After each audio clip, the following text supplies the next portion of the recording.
കാതർക്ക സന്തോഷ വാർത്തയുണ്ട്. കാതർക്കയുടെ ഫോട്ടോ പാട്ട് പറ്റി വന്നിട്ടുണ്ട്.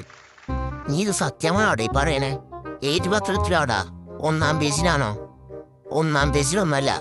ചരമകോളത്തിന്റെ തൊട്ടടുത്ത് തിരിച്ചറിയാത്ത മൃതദേഹം എന്ന തലക്കെട്ടിലെ ഒരു ഫോട്ടോ കണ്ട്. അത് കണ്ടപ്പോ ആദ്യം എനിക്ക് ഓർമ്മ വന്നത് കാതർക്കേനെ. ഒന്ന് പോളാടുന്നു. എന്നെ കണ്ട നിനക്ക് മൃതദേഹം പോലെ തോന്നുന്നുണ്ടോ? ഈ കാണുന്നത് ചുടുചോരയുള്ള കാതർക്കേനും. ചോരൊക്കെ കാണും, പക്ഷെ ബുദ്ധി മാത്രം കാണില്ല.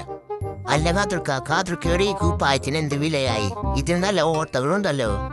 ഇത് അമേരിക്കൻ ഫാഷനാടാ. ഇതിന്റെ പേര് ഹോൾ ഷർട്ട് എന്നാണ്. കാറ്റിഷ്ടം പോലെ കയറി അങ്ങ് വരും. ഓ, അപ്പൊ ഇതിട്ടുകൊണ്ട് നടന്നാൽ കാതർക്കയുടെ ബുദ്ധി മുഴുവൻ ആ ഓട്ടയെ കൂടി ചോർന്നു പോയില്ലേ കാതർക്ക? നീ അതൊക്കെ വിട്. നിന്റെ കല്യാണം ഉറപ്പിച്ചെന്ന് കേട്ടല്ല പെണ്ണിനെ കണ്ടാ നീ? കണ്ടു കാതർക്ക. പക്ഷെ അവൾക്കൊരു കണ്ടീഷനുണ്ട്. കിട്ടുന്ന ചെറുക്കിന് സ്വന്തമായി ഒരു കാറ് വേണമെന്ന്. എന്നിട്ട് നീ എന്ത് ചെയ്ത്? ഞാൻ കാതർക്കയുടെ പഴയ ലൂണയുടെ ഫോട്ടോ കാണിച്ചു കൊടുത്തു. എന്നിട്ട് പറഞ്ഞു ഇത് ഭാവിയിൽ കാറാകാൻ ചാൻസ് ഉള്ള ഒരു സ്പെഷ്യൽ വണ്ടിയാണ്. ഇപ്പൊ കുഞ്ഞായതുകൊണ്ട് സൈക്കിൾ പോലെ ഇരിക്കുന്നുവെന്ന്. എന്നിട്ട് അവൾ സമ്മതിച്ച? ഇല്ല. അവൾ പറഞ്ഞു വണ്ടി കുഞ്ഞാണെങ്കിൽ പോട്ടെ, പക്ഷെ വണ്ടി ഓടിക്കുന്ന ആൾക്ക് ഈ വിവരം ഒട്ടുമില്ലല്ലോ. ചിലപ്പോ അവള് കാതർക്കനായിരിക്കും ഉദ്ദേശിച്ചത്. എടമാമൂന്ന് കുത്തി നിനക്ക് ചായ വാങ്ങിത്തരില്ലെന്ന് ഞാൻ തീരുമാനിച്ചു. ചായ ഒന്നും വേണ്ട കാതർക്ക വാങ്ങിത്തരുന്ന ചായ കുടിച്ചാൽ പിന്നെ 3 ദിവസം എനിക്ക് ഉറക്കം വരില്ല. അത്രയും നല്ല വിഷമാണല്ലോ കാതർക്ക ചായയിൽ ചേർക്കുന്നത്. എന്താണ് നീ പറഞ്ഞത്? ഞാൻ വിഷം ചേർക്കുന്നെന്നാ?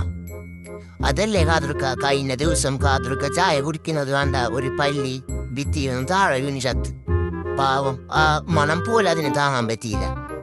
എടാ, അത് പല്ലിക്ക് ഹാർട്ട് അറ്റാക്ക് വന്നതാടാ. നീ അതൊക്കെ വിട്. നിനക്ക് വല്ല ജോലിയും കിട്ടിയോ? കിട്ടി കാതർക്ക. ഒരു ബാങ്കിൽ ക്യാഷ് കൗണ്ടർ ആയിട്ടാണ് ജോലി. നിനക്ക് ക്യാഷ് കൗണ്ടറാ? നീ എന്ത് ക്യാഷോടാണ് നിന്നത്? ബാങ്കിൽ വരുന്നവർക്ക് എത്ര രൂപ വേണമെന്ന് ഞാൻ എണ്ണി പറഞ്ഞു കൊടുക്കും. അവർ തനിയെ എടുക്കും. അതാകുമ്പോൾ എനിക്ക് റിസ്ക് ഇല്ലല്ലോ. പഠിച്ചവനെ, ഇവനെ വിശ്വസിച്ച് ബാങ്കിൽ പോകുന്നവരുടെ ഗതി. നീ പോടാവുന്നേ. എനിക്ക് ദേഷ്യം വരുന്നുണ്ട്. ദേഷ്യം വരുമ്പോ ശ്രദ്ധിക്കണോട്ടാ കാതർക്കയുടെ മൂക്ക് വല്ലാണ്ട് വറക്കുന്നുണ്ട്. വല്ല സ്ക്രൂകളോ ഈ താഴെ വീഴാൻ ചാൻസ് ഉണ്ട്.